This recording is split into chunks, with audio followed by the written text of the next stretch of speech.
O Direito e Literatura está de volta para debater o tema imigração. O fenômeno das imigrações não é de hoje, elas atravessam os séculos, né, da história. Então, as imigrações da era moderna, é possível fazer paralelos com o que está acontecendo hoje? Com certeza, né? Nós agora no intervalo nos falamos da Somália, né? A Somália que é um país de senhores da guerra, né? Que é um tipo de organização tribal e sempre serviu, né, como desculpa para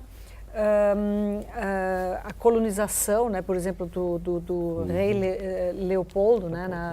Na África, né? Salvar a África, né? E deslocar, né, populações inteiras de um lado para o outro. Então, eu acho que o grande problema que nós enfrentamos hoje provavelmente vai ser o problema de como lidar com as questões migratórias, né, dentro de um quadro de interesses geopolíticos e econômicos, né. Eu acho que, falando, né, dos Lusíadas, né, que é o grande panegírico da migração para o Brasil, né, e também a epopeia, né, que de certa forma deu carta branca para essa grande empreitada econômica, né, que era colonizar o Brasil. Então eu queria...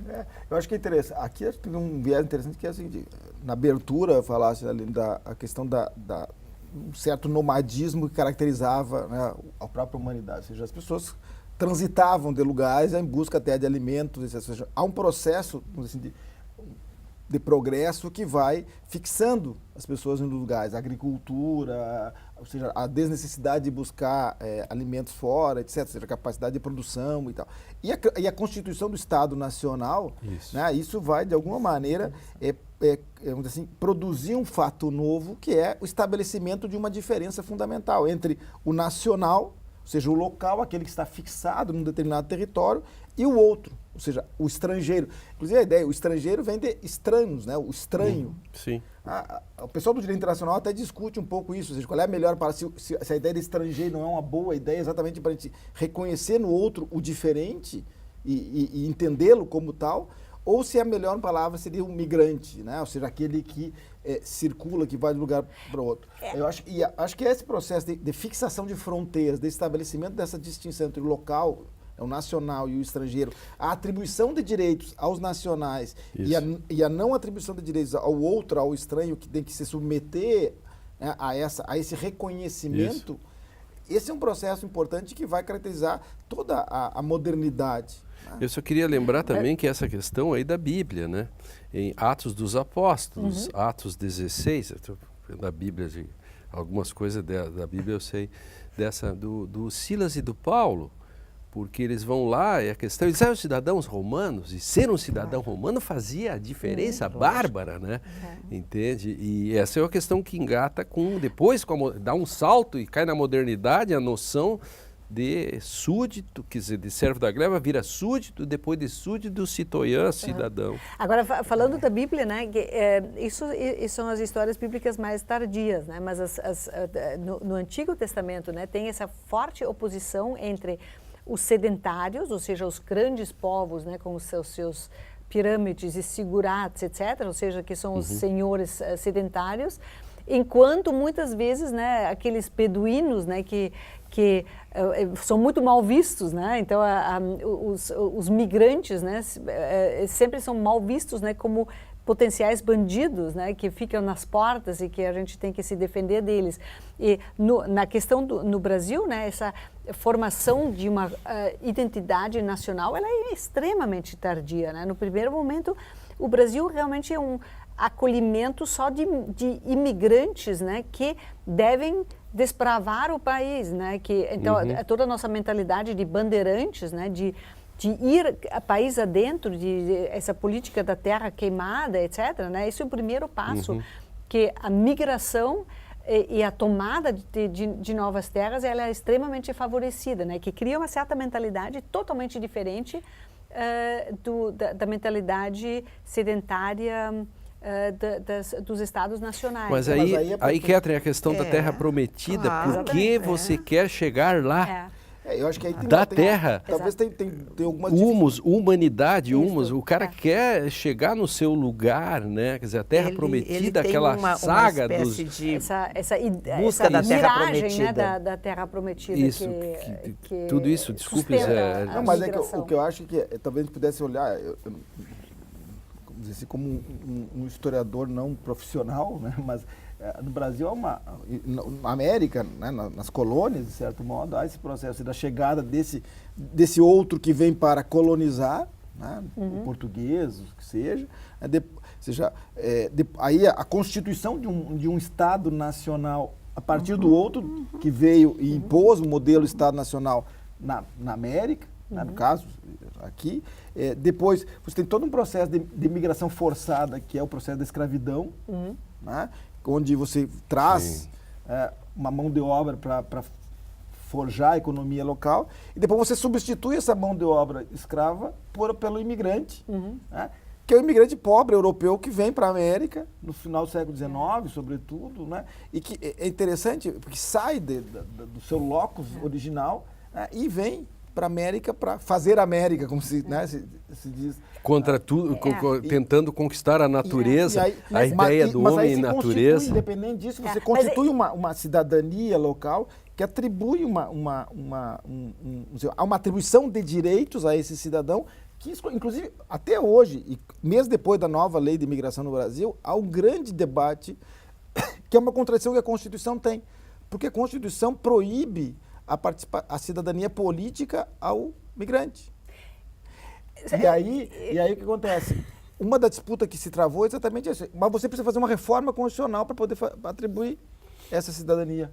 Então, essa pessoa que vem para o Brasil como imigrante, que inclusive aceita nas suas diversas formas de imigração, ele não, embora ele possa contribuir como tributos, ele é um contribuinte, porque ele comprou a mercadoria e está pagando tributos, mas ele não tem participação política. Eu só queria voltar um pouco para essa questão do cidadão, né? A noção do cidadão que vem de uma mentalidade francesa, pós-revolucionária, etc., e que está voltada para o Estado nacional, uma identidade nacional, que é uma coisa extremamente frágil no Brasil. Então, vou citar o Zé Bebelo do Guimarães Rosa, né? Então, nós temos no Brasil um resíduo, né, da mentalidade dos senhores da guerra, ou seja, dos líderes de jagunços, né? Muito mais forte do que a consciência do cidadão, né? Isso é uma coisa peculiar que sempre me chamou muito a atenção no Brasil, vindo da Europa, né? Então tem essa cena na qual o Zé Bebelo, que é simplesmente um migrante interior, né, do Brasil, chega, não se sabe de onde, com uma ideologia da cidadania, né? Ele que defende a bandeira brasileira, o progresso, né, ordem progresso, positivista, né, que é uma coisa moderna.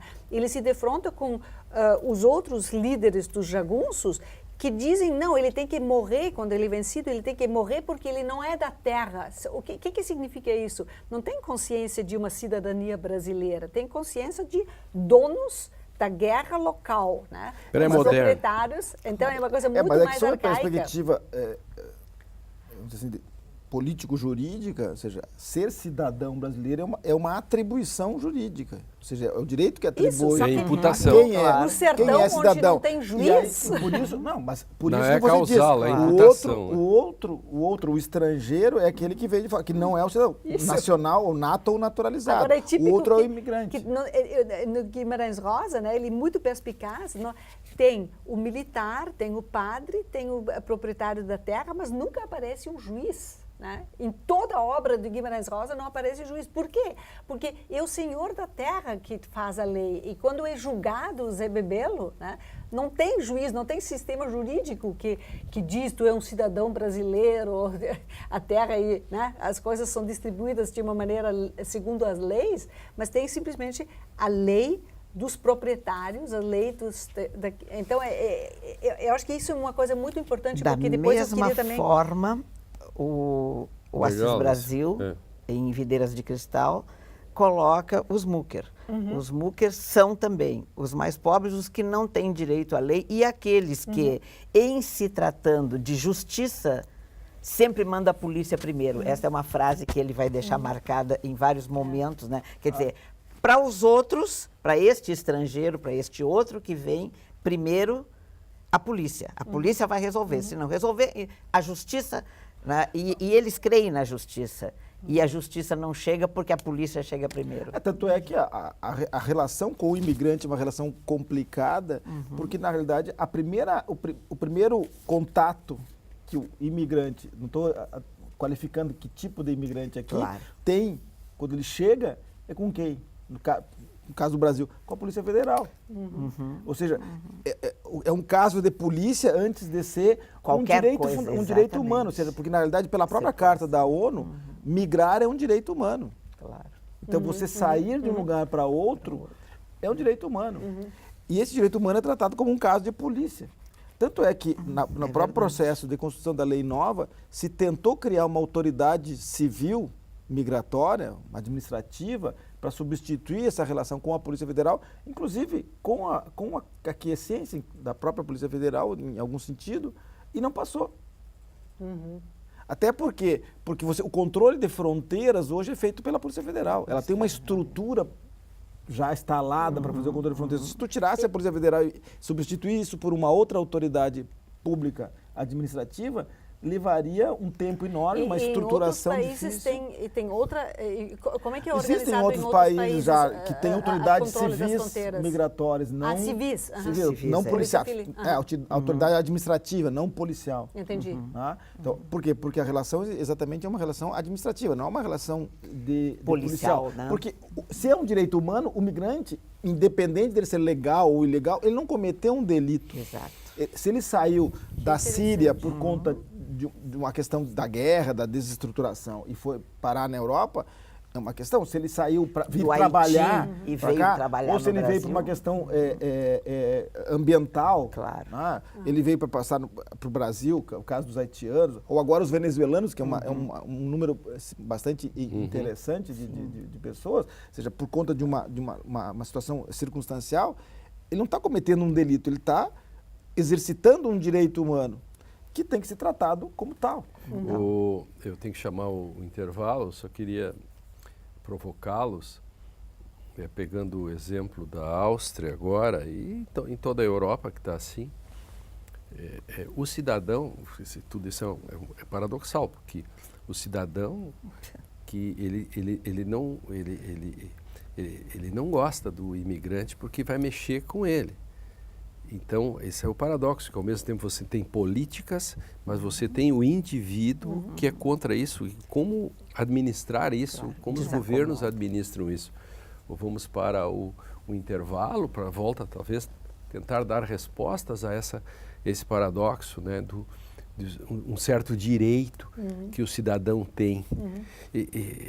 Das conquistas que ele já fez, ele vai ter que repartir, isso é um problema na medida e as políticas de solidariedade, porque o mundo é um mundo de todos, e aí como faz? O Direito e Literatura, então, vai para o intervalo, e nós já voltamos.